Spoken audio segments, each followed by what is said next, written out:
3 برسوں کا یہ سفر کیسا رہا؟ آئیے دیکھتے ہیں۔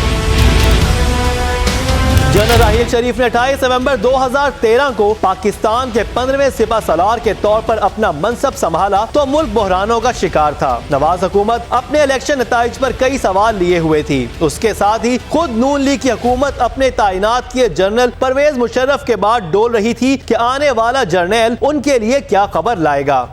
مگر جنرل راحیل شریف کی صرف 3 سالہ کارکردگی کا جائزہ لیا جائے تو جو کارنامے ان کی جانب سے سر انجام دیے گئے تو وہ جلد ہی پورے پاکستانیوں کی ہر دل عزیز شخصیت بن گئے۔ ان کی کارکردگی بلا شبہ قابل رشک رہی۔ مجھے لگتا ہے انڈاؤٹڈلی جنرل راحیل شریف کا ٹینیور بہترین تھا، سنہرے حروف میں لکھا جائے گا تاریخ میں، کیونکہ سائملٹینیسلی انہوں نے اپنی رینک اینڈ فائل، اپنے سولجرز کا، اپنے سپاہیوں کا آن دا فرنٹ لائنز مورال بھی ہائی رکھا، اور فوج کا بحیثیت ایک انسٹیٹیوشن جو ہے اس کے تقدس کو بھی پامال نہیں ہونے دیا، اس کی ریپیوٹ کو، رسپیکٹ کو بھی صحیح رکھا، and at the same time ایک سویلین گورنمنٹ کو بھی وہ اسپیس فراہم کی جدھر وہ اپنا کام کر سکے۔ سو آئی تھنک ایک بہت زبردست ٹینیور تھا جنرل صاحب کا۔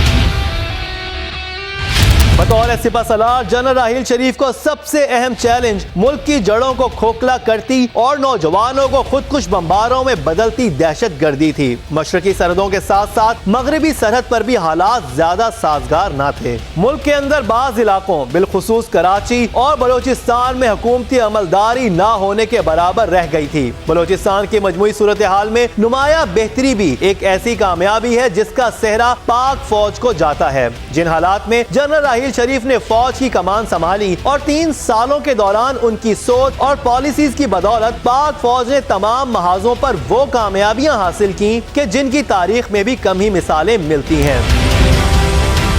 جنرل راحیل شریف کا جو دور تھا وہ واقعی سنہری حروف سے لکھا جائے گا، کیونکہ ملک میں جب جنرل راحیل شریف نے ٹیک اوور کیا تو اس وقت ملک بہت ساری مشکلات کا سامنا کر رہا تھا، اور اول نمبر پر دہشت گردی تھی، جس سے ہم نے دیکھا کہ پورے ملک کا نظام درہم برہم ہو چکا تھا اور پوری دنیا میں پاکستان بہت حد تک بدنام کیا گیا تھا۔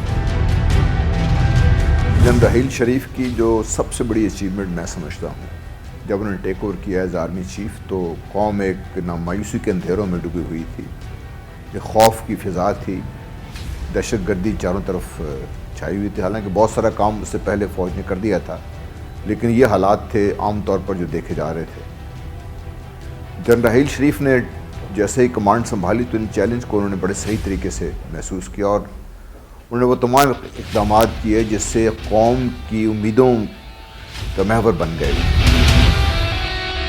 ان کامیابیوں کی بدولت آج نہ صرف پاکستان کافی حد تک ایک محفوظ اور ترقی کرتا ہوا ملک بن چکا ہے، بلکہ جنرل راحیل شریف پاکستانی عوام کے دلوں کی دھڑکن بن چکے ہیں۔